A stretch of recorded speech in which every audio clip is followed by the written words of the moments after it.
São Paulo no es solo una ciudad, es una entidad viva, una bestia de hormigón y acero que respira a través de millones de tubos de escape y sangra luces de neón sobre el asfalto mojado. Es la metrópolis más grande del hemisferio sur, un lugar donde los sueños vienen a morir y donde las pesadillas a veces se visten con ropa de diario. En la inmensidad de la zona sur, lejos de los rascacielos brillantes de la Avenida Paulista, la vida tiene otra textura.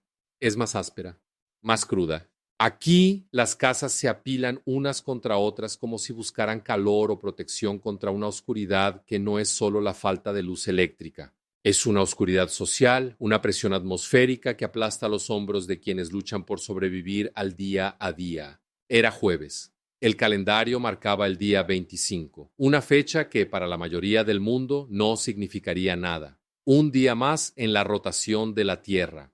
Pero el tiempo es subjetivo. Para una familia en el barrio Jardín 2 Imbuyas, ese jueves no terminaría nunca. Ese jueves se estiraría, se deformaría y se convertiría en una cicatriz eterna.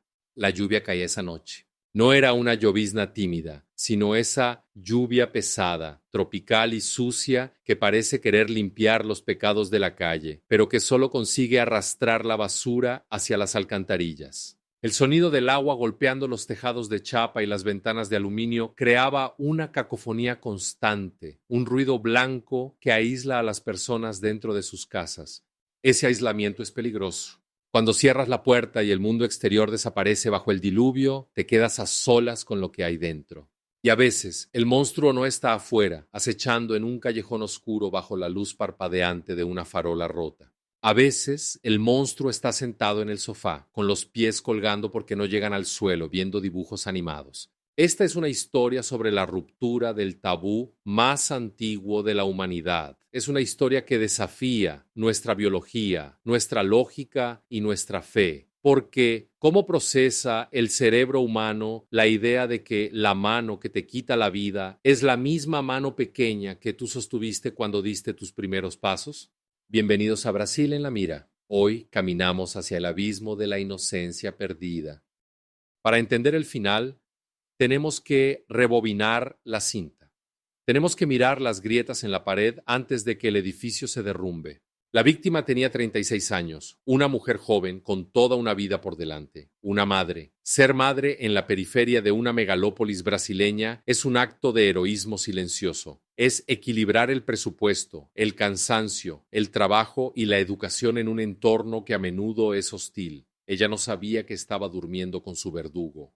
El protagonista de este horror tiene 9 años. 9. Deténganse un momento a pensar en esa edad. A los 9 años, un niño está en la transición entre la fantasía y la realidad. Aún juega, aún depende emocional y físicamente de sus padres. Es la edad de los rasguños en las rodillas por jugar al fútbol, de la curiosidad por los videojuegos, de la escuela primaria. No es la edad del homicidio.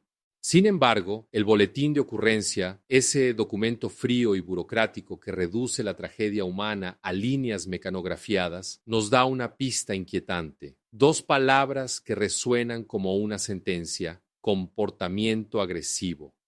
Los testigos, familiares que convivían con esa dinámica, relataron a la policía que esto no fue un rayo en cielo despejado. El niño ya mostraba señales. ¿Pero qué es la agresividad a los 9 años? ¿Son gritos?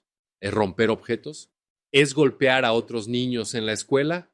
O peor, ¿es esa mirada fría, carente de empatía que algunos padres ven en sus hijos y deciden ignorar porque la verdad es demasiado aterradora para aceptarla? La psicología forense nos dice que la violencia infantil rara vez surge de la nada. Es una olla a presión. Tal vez había un trastorno no diagnosticado. Tal vez el entorno era un catalizador. O tal vez, y esta es la posibilidad que nos quita el sueño, tal vez existe algo llamado maldad innata, la semilla del mal.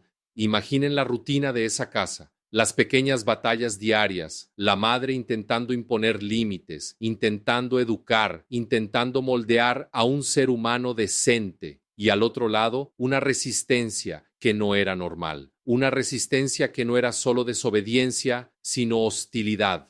Esa noche de jueves, la atmósfera dentro de la casa debía ser densa, casi irrespirable. La lluvia afuera, la tensión adentro, una discusión familiar, algo trivial, seguramente. La mayoría de los crímenes domésticos no comienzan por grandes motivos filosóficos, comienzan por platos sucios, por malas notas escolares, por una respuesta insolente. La madre reprendió al niño, una acción correctiva, un no. El no es la primera frontera que un niño debe aprender a respetar. Pero para este niño el no no fue una barrera, fue una declaración de guerra. Entremos en la cocina. El corazón de la casa, el lugar del calor, del alimento, de la vida. Es irónico y macabro que la mayoría de los homicidios domésticos ocurran aquí. Es donde están las herramientas. La discusión ha terminado. O eso pensaba la madre. Ella probablemente se dio la vuelta. Quizás suspiró, agotada por la carga de criar a un hijo difícil, pensando que el conflicto había cesado, que el niño se había ido a su cuarto a procesar el enojo. Pero él no se fue. El niño se quedó allí, observando. ¿Qué pasa por la mente de un niño de 9 años en ese umbral? La corteza prefrontal, la parte del cerebro responsable del control de los impulsos y de entender las consecuencias a largo plazo, no está desarrollada a esa edad. Un niño es pura emoción, pura reacción, pero tomar un arma requiere una secuencia motora y cognitiva. Él tuvo que caminar hasta el cajón, tuvo que abrirlo. El sonido de los cubiertos chocando entre sí, ese tintineo metálico que escuchamos todos los días al poner la mesa. Esa noche, ese sonido fue el preludio de la muerte. Su mano pequeña rebuscó entre las cucharas y los tenedores hasta encontrar lo que su instinto le pedía, un cuchillo. El mango probablemente era grande para su empuñadura, la hoja fría. Se acercó a ella. La diferencia de altura es un factor crucial aquí. Un niño de 9 años apenas llega a la cintura de un adulto. Para atacar no puede hacerlo desde arriba, como en las películas de terror.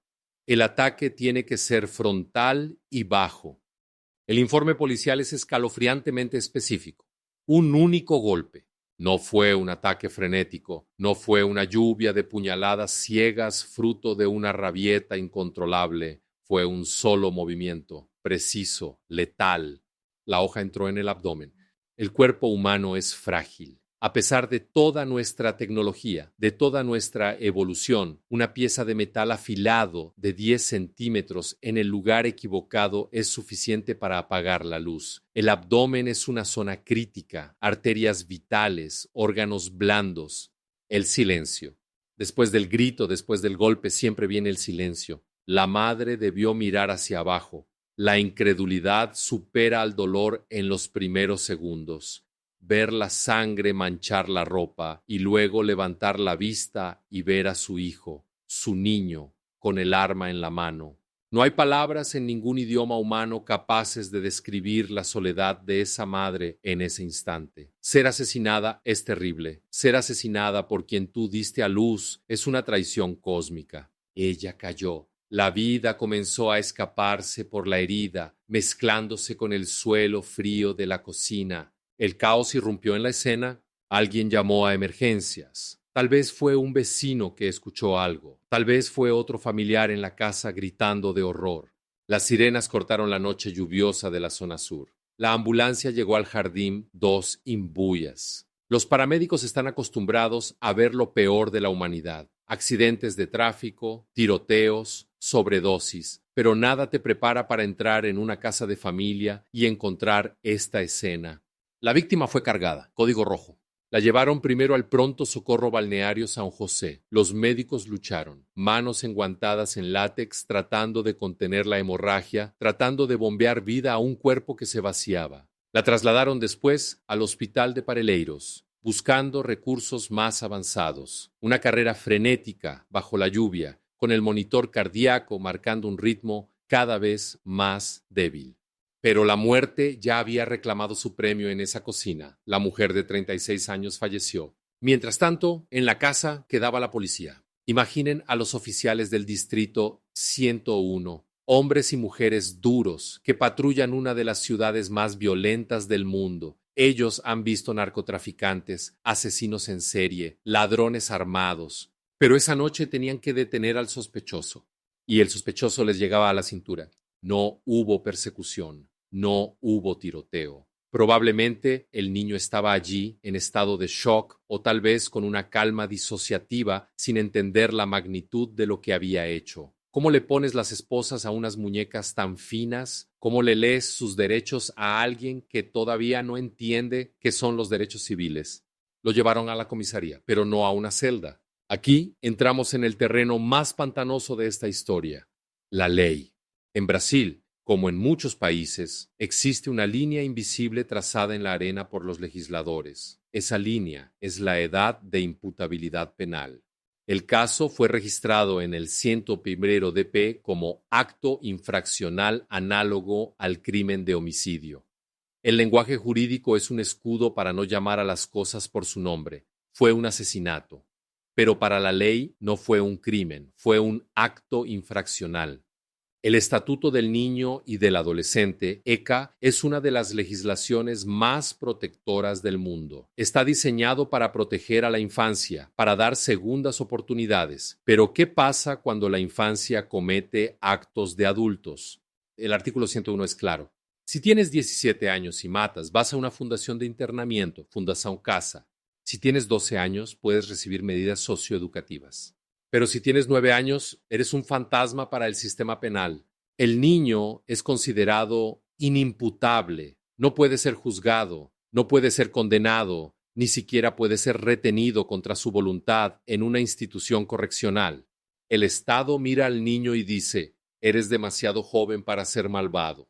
La realidad mira al cadáver de la madre y dice lo contrario. El Consejo Tutelar fue accionado. Se reunieron en esas salas de luces fluorescentes que parpadean con olor a café rancio y papel viejo. Discutieron el destino del menor y la conclusión legal fue la única posible bajo la ley actual: liberación inmediata. Escuchen bien esto. El niño que horas antes había hundido un cuchillo en el estómago de su madre salió por la puerta principal de la institución. No fue a una prisión psiquiátrica de máxima seguridad. No fue a un reformatorio. Fue entregado a sus familiares. Imaginen ser esa tía, ese abuelo, ese padre, tener que llevarse a casa al niño, tener que ponerlo en el coche, tener que llevarlo a dormir a una cama, sabiendo de lo que esas manos son capaces. Cómo duermes bajo el mismo techo, cómo le das la espalda, cómo le sirves la comida y le das un cuchillo para cortar la carne sin que la imagen de la madre muerta te asalte la mente. Este caso desapareció de los titulares rápidamente. Fue una nota al pie de página en los periódicos, eclipsada por la política y la economía, pero debería haber parado al país. Nos obliga a mirarnos al espejo y preguntarnos sobre la naturaleza humana. Queremos creer que los niños son puros, que son pizarras en blanco, tabula rasa, y que solo la sociedad los corrompe. Queremos creer eso porque la alternativa es demasiado aterradora. La alternativa es aceptar que la violencia es parte de nuestro código genético y que a veces los cables se cruzan mucho antes de que la sociedad tenga tiempo de intervenir. Hoy en algún lugar de São Paulo hay un niño que crece, ya no tiene 9 años, el tiempo pasa. Él carga con una memoria o la ausencia de ella de una noche lluviosa y un cuchillo de cocina. Su madre es una estadística, él es un misterio jurídico y psicológico. En las calles de Brasil, la lluvia sigue cayendo, lavando la sangre de las aceras, pero nunca la de la memoria. Esto no fue una película de terror. No hubo monstruos bajo la cama. El monstruo éramos nosotros, en nuestra forma más pequeña, más inocente y más letal. Esto es Brasil en la mira, donde la realidad siempre supera a la ficción.